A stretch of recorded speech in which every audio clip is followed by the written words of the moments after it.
Hello, friends. This is Molly with Soul School Tarot and Astrology, and I'm here with you guys today for a quick astro forecast for the Mercury retrograde in Scorpio from October 13th until November 3rd. Here in America, we all know November 3rd is actually the day of our national election. We also know that Mercury retrograde can have a lot to do with creating issues when it comes to communication and the transmission of information. So that's definitely going to be a fun aspect added on top of all the other tension that we have going on in the nation at this time. But this Mercury retrograde in Scorpio is also going to have a very, very deep personal effect on each of us if we are able to take advantage of the energies at work. And that is what I would like to talk to you guys about today. Now, this is our third Mercury retrograde of the year 2020, and it's also the third one that is in a water sign. At least it's starting in a water sign of Scorpio. It will be moving into Libra, and so I'll talk about how that energy is going to be a little bit different. But our spring Mercury retrograde was in Pisces. The one we had this summer was in Cancer. And so I think we're all kind of used to the feeling of what happens when Mercury goes retrograde in a water sign. It's going to bring our emotions to the forefront of our thoughts, to the forefront of our mental activity, which is honestly a really good practice to do maybe a couple times a year to really begin to think about the ways in which our emotions function and the ways in which they affect how we interact with other people. When Mercury is in Scorpio, we are specifically going to be looking at opportunities to move those emotional assumptions that exist in our subconscious mind into our conscious awareness. We may also during this time begin to become aware of certain repressed emotions or certain ways in which we give our power away to other people in our relationships or even in work scenarios, in our personal life, in our relationship to ourselves. The most common way in which we give our power away, by the way, is by silencing ourselves. So when Mercury is retrograde in Scorpio, it's giving us an opportunity to begin to think about speaking up in ways that we didn't for a very, very long time. Scorpio also has to do with secrets and debts.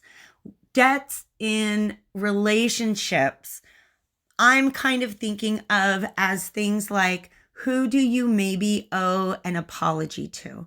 Who do you owe amends to? Is there anybody that you owe an explanation or some clarity or maybe just a little bit more compassion to? That's something that's going to be coming up during this period as well. And at the root of the Scorpio energy are the two planets that rule the sign of Scorpio. These two planets are Mars, which is currently retrograde, and Pluto, which is actually going direct today, October 4th. Mars is a personal planet. It rules how we act in the world, specifically when it comes to what we desire, what we are willing or able to do to attain it, and what it is that we are fighting for. That planet has been retrograde since the beginning of September and will actually go direct the day after. It will actually go direct on November 14th. So after the end of the Mercury retrograde cycle. Pluto is sort of like the big brother to Mars. So while Mars is a personal planet, Pluto is a transpersonal planet, which takes the same themes that Mars is asking about, what do we desire, what are we doing to attain it, and asks why. Why is this your desire? Why is this what you're doing or not doing to get it? Why is this what you're fighting for? Or why are you holding yourself back from fighting for the things you desire? And a lot of the answers to these questions lie deep within the subconscious mind. So Mercury retrograde in Scorpio is less about communicating with other people. In fact, it's very much meant to be an inward cycle. That's how you can get the most benefit out of a Mercury retrograde, especially in Scorpio, is by going within, going deep, deep, deep within. This is a very, very, very good time for shadow work. Whether you like it or not, it's probably going to come knocking on your metaphorical door. In other words, expect little bits of your subconscious patterns to begin poking their head into your conscious mind, into your conscious awareness. You might, for instance, begin to notice ways that you act in relationships that may actually sabotage things like trust, communication, openness, and honesty. What are maybe some ways in which you're giving your power away by silencing yourself or by not standing up for what it is that you truly desire? And then as these ideas begin to percolate into the conscious mind, Mercury is going to shift from Scorpio into Libra on October 27th, and that's going to shift our thinking into how have these subconscious patterns affected my past relationships? And how can we begin to make amends in certain relationships? Or how can we begin to make changes to our behaviors so that we don't repeat those same patterns in our future relationships?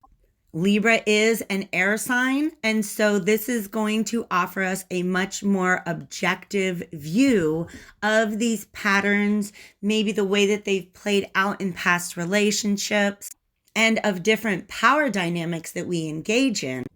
Mercury moving into Libra really allows us to shift the focus into our mental body to try to generate solutions.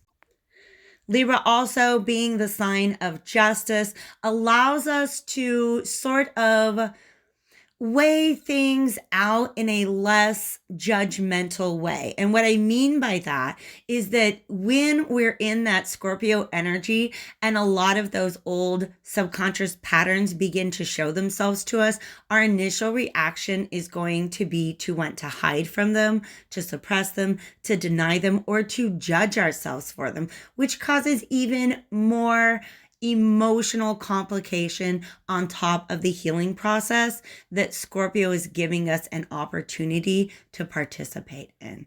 So as this energy, as Mercury moves into Libra, we'll be able to look at it with a more even mind and be able to make better judgments about how we can just prevent those same cycles from repeating in the future.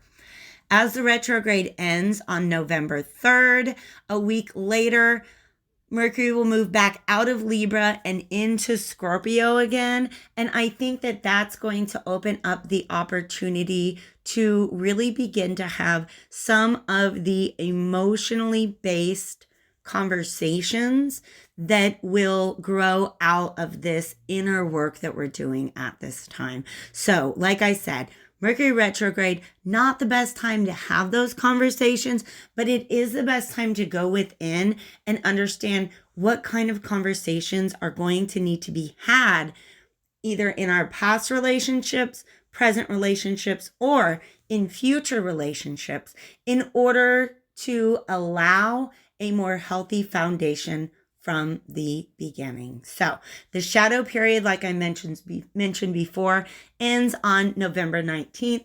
That's just a few days after Mars has gone direct. Mars retrograde can really kind of agitate our emotions, especially if we're digging really, really deep. So I would say that a lot of peacemaking is going to be possible once we get to the later part of November, especially moving through to the end of 2020. There are going to be a lot of opportunities to put old things to rest. And this Mercury retrograde in Scorpio is just going to help us to identify what some of those things are. So as always, if you guys want to take a peek at how this is appearing in your chart particularly, hit me up online. You can book a reading or order a recorded reading in which I talk about this transit, how it's going to be affecting you based on your natal chart. or we can do that using tarot and oracle. So the link that you need to get in touch with me to book a reading or order a recorded reading is below, soulschooltarotandastrology.com. Thank you guys so much for spending this time with me here today, and check out a collective reading that I'm going to do for you guys regarding this Mercury retrograde cycle as well. Take care of yourselves, you guys, and I will see you back on this channel again soon.